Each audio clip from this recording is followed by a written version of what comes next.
Nous avons la joie aujourd'hui d'ouvrir le 4e livre de la Torah qui s'appelle Bamidbar et en français est le livre des nombres puisqu'il contient essentiellement le recensement des enfants d'Israël lors de leur périple dans le désert du Sinaï durant lequel ils vont passer 40 années de leur existence. Ce passage dans le Midbar Sinaï, dans le désert, va constituer une obligation sur le plan de la formation de ce peuple qui, sortant de l'Égypte, sortant de cette condition d'esclave, et avant d'entrer en Eretz Israël, va devoir affronter et se confronter à toutes les situations les plus difficiles, quand bien même il a joui dans le désert du Sinaï de l'attention et de la providence divine, au nom de ces 3 dirigeants que furent Moïse, Aaron et Myriam, par le mérite desquels ils ont pu être libérés des contraintes économiques et climatiques aussi, puisque grâce à Moïse, ils vont recevoir la manne durant 40 années.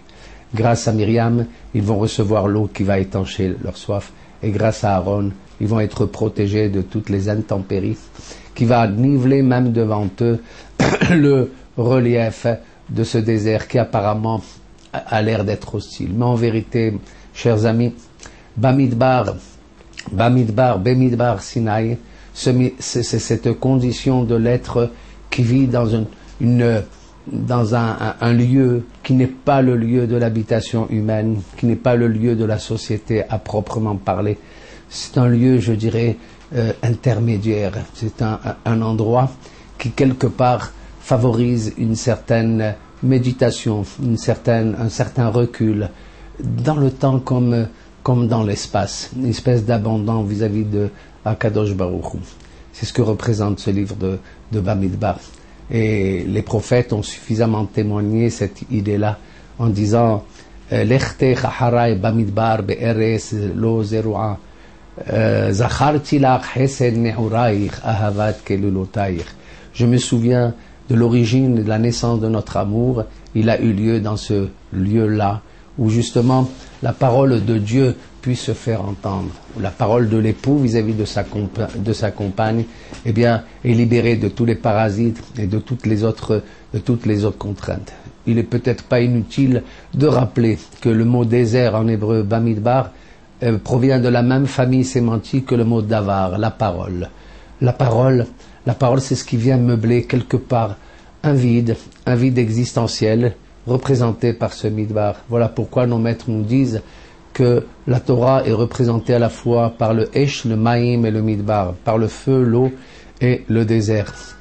Le Esh, c'est l'enthousiasme. Le Maïm, c'est la Hanava, c'est l'humilité. Cet élément qui, situé au sommet d'une montagne, va chercher à s'écouler jusqu'au plus profond de la terre, la plus creuse. Et c'est peut-être la qualité essentielle qu'Akadosh Baruch Hu a voulu nous donner et donner essentiellement à travers notre représentant, ce qu'est Moshe Rabbeinu, Moïse, c'est la notion d'humilité. Cette Hanava, il va la porter au sommet de toutes les valeurs humaines, et c'est celle qui précisément va lui accorder le titre de prince des prophètes. À son image, nous verrons que certains de nos hachamim ont porté cette humilité et cette patience. Le désert, c'est la patience de l'existence, c'est la patience dans le temps.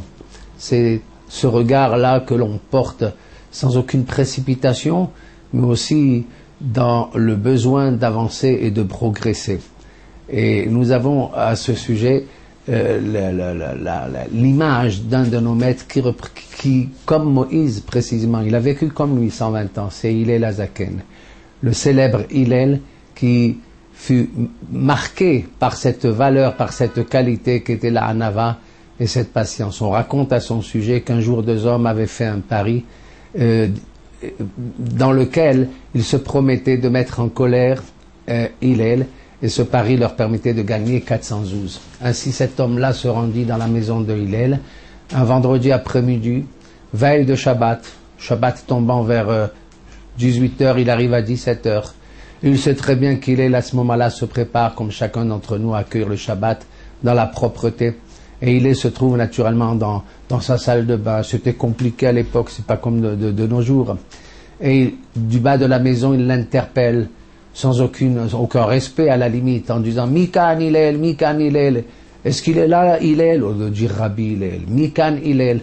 Et Hillel sortant de sa salle de bain, c'était très compliqué pour lui à l'époque, il se rhabille et du haut de sa fenêtre lui dit oui, qu'as-tu mon fils? Il dit j'ai une question importante à te poser. Laquelle mon fils? Pose ta question. Il dit je voudrais savoir pourquoi la tête des Babyloniens est en forme d'ellipse. Elle est ovale. Hillel, sans se décontenancer, lui répond tu as bien posé ta question mon fils. C'est tout simplement parce qu'ils avaient des sages-femmes inexpérimentées. Et notre homme de rebrousser chemin. Pour réapparaître 5 minutes plus tard, alors que Hillel était à nouveau rentré dans sa salle de bain. Mikan Hillel, est-ce que le Hillel est là? Est-ce qu'Hillel est là? Bien sûr qu'il sait qu'il est là. Et Hillel de ressortir, de se rhabiller, et lui dit, oui, mon fils, qu'as-tu? J'ai une question importante à te poser. Veille de Shabbat. Pose ta question, mon fils. Je voulais savoir pourquoi les yeux des Talmudim, les Talmudim c'est une peuplade, pourquoi les yeux des Talmudim sont si rouges que cela? Ah, très belle question mon fils, une excellente question. Eh bien, ils ont les yeux si rouges que cela parce qu'ils vivent dans un pays qui est sablonneux. Et le sable entrant dans les yeux va les irriter et naturellement les rougir. Merci Rabbi Hillel. Et il s'en va. Hillel retourne dans sa baignoire. Mikan Hillel. 5 minutes après réapparaît le même bonhomme. Oui, mon fils, pose ta question. J'ai une question extrêmement importante. Oui, mon fils, pose-la. J'aurais voulu savoir pourquoi les pieds de certains peuplades africaines sont plats et larges. Oh, quelle question, mon fils. Eh bien, c'est parce qu'ils vivent dans une zone où il y a beaucoup de marécages. Ainsi, ils patauchent parfois et leurs pieds deviennent plats. Il s'en va pour revenir encore 5 minutes plus tard. Hillel, Mikan Hillel lui dit, oui, je suis là. Écoute, tu as plein de questions, viens t'installer avec moi. Et Hillel s'habille, met sa hatifa, s'entoure de son talit, s'assoit patiemment et lui dit, tu as des questions, pose-les. Il ne reste qu'un quart d'heure pour l'entrée du Shabbat. Il lui dit, j'ai une question, oui. Il lui dit, laquelle? Il lui a dit, y a-t-il, comment se fait-il, sais-tu qu'à cause de toi, j'ai perdu 400 zouz. C'est l'équivalent aujourd'hui de 10 000 $. Il lui dit, ah bon, pourquoi? Il lui dit, voilà, j'ai fait le pari que je puisse te mettre en colère et je n'ai pas réussi et à cause de toi, je l'ai perdu. Alors Hillel lui a répondu, il lui a dit, cet homme lui a dit, pardon, Lo yirbu kamotra be'Israël, fasse l'Éternel qu'il n'y ait pas, que les gens ne te ressemblent pas tous de la même manière. Et Hillel de lui dire, il vaut mieux que toi, les gens comme toi perdent 400 zouz plutôt que de faire perdre contenance à Hillel. On voit à travers cette histoire quelle était l'extrême humilité de cet homme qui fut celui qui avait dirigé et relevé le judaïsme dans des temps extrêmement difficiles. Cette patience est requise et c'est ce que le roi Salomon avait dit dans le Shir HaShirim, le cantique des cantiques, Mizot Ola Min Hamidbar Mitrapechet Al-Luda, qui monte de ce désert, cette période du désert qui doit nous inciter à cette humilité, à cette repentance. Et on rapporte pour conclure l'histoire d'un homme aussi d'une communauté qui cherchait un rabbin éminent. Et les dirigeants de cette communauté se sont adressés à Rabbi Yehuda Hanassi, l'auteur de la Mishnah. Et il leur a proposé le plus excellent élève qu'il a vu, à savoir Lévi Bar Sissi. Et cet homme, Lévi Bar Sissi, se rendit au jour de son intronisation dans cette communauté. Lorsqu'il arriva, il a vu qu'en toute pompe on le recevait, qu'on avait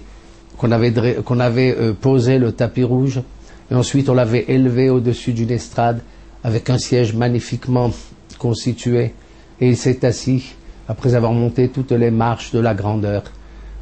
Étant assis, on lui a posé quelques questions pour vérifier l'importance de sa sagesse, et on lui a posé une question, il n'a pas su y répondre. On lui a posé une deuxième question à l'Afrique, il n'a pas su y répondre, et la troisième de même.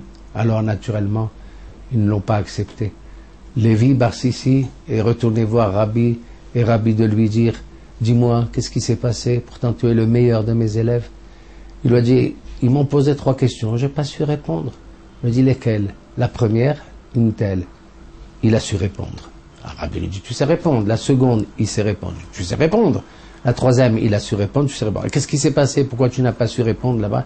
Il lui a dit tout simplement, parce qu'ils m'ont institué une estrade, ils m'ont élevé tellement que Zahada'ati alayhi, que mon esprit a été frappé par l'orgueil, et c'est cet orgueil qui m'a fait perdre toute ma sagesse et toute ma connaissance. Voilà pourquoi nous devons nous rappeler de notre passage dans le Midbar, dans le désert, pour être tous à l'image de Moïse, de Moshe Rabbeinu et Tsa'anavav, lorsqu'il a dit Mi'iten ve'aya, fasse l'Éternel que nous soyons tous à son image pour recevoir la Torah. Shalom Aleichem.